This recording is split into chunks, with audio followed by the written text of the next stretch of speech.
நான் இந்து ஆலயத்தில் இருக்கும்போது தட்டு கொண்டாடுவாங்க.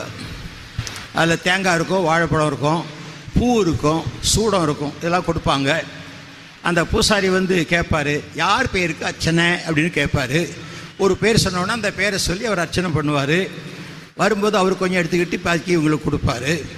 இது எதுக்கு கொடுக்கணும்? சாமி கேட்குதா? சாமிக்கு படைக்கிறேன்னு சொல்கிறாங்களா? அது சாமிக்கு படைக்கிறது இல்லை, தங்களை படைப்பதற்கு அடையாளம். சாஸ்திரப்படி தேங்காய் நாரால் நிறைய நார் இருக்கும் சுற்றிலும். இந்த நார் எப்போதுமே இடையூறு நமக்கு.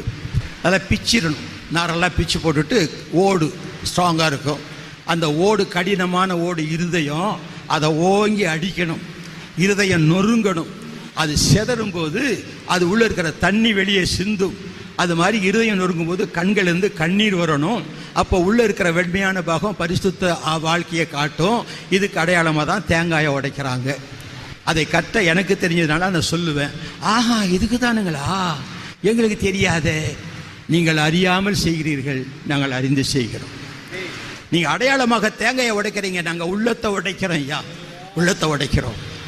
என் பாவத்துக்காக என்னை சுற்றி இருக்கிற நார்களை பிரித்தெறிந்து விட்டு அந்த கடினமான இருதயத்தை இயேசுவின் நாமத்தில் உடைத்து இந்த உள்ளத்தை வெள்ளையாக்கி கொள்ள கண்ணீர் சிந்தி. புஷ்பம் எதுக்கு? பூ எதுக்கு? தொட்டு பார்த்தா சாஃப்டாக இருக்கும், நல்ல சாஃப்ட் நேச்சர் இருக்கணும். எரிச்சல் உள்ள ஆவி, கோவாவிலாம் இருக்கக்கூடாது, தொட்டா சொன்னீங்க ஆவி இருக்கக்கூடாது. சாஃப்ட் நேச்சர் இருக்கணும், மிருதுவாக இருக்கணும். அதே சமயத்தில் அந்த பூ வாசனை வீசுது. இந்த வாசனையை அறிவிக்கிற மலர்களை அவருக்கு தூவி, இப்படிப்பட்ட வாசனை உடையவனாக என்னை மாற்றும் ஆண்டவரே. பழம் எதுக்கு? நான் கனி நிறைந்தவனாய் இருக்க வேண்டும், என்னை மற்றவர்கள் ருசிக்க வேண்டும். எதுக்கு? சூடம் கொளுத்தி வச்சா எரிஞ்சு ஒண்ணுமில்லாம போகும், அவர் பெருகவும் நான் சிறுகவும் வேண்டும்.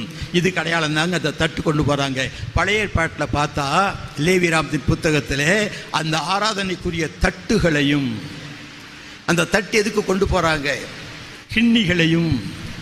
பழைய ஏற்பாட்டில் இருக்கிற நிறைய காரியங்களை நீங்கள் பார்த்தீர்களானால் இன்றைக்கு நமது இந்திய நாட்டில் நடக்கிற இந்து மதத்தின் கலாச்சாரங்கள் அத்தனையும் யூத கலாச்சாரம் என்று புதிய கலாச்சாரம் அல்ல.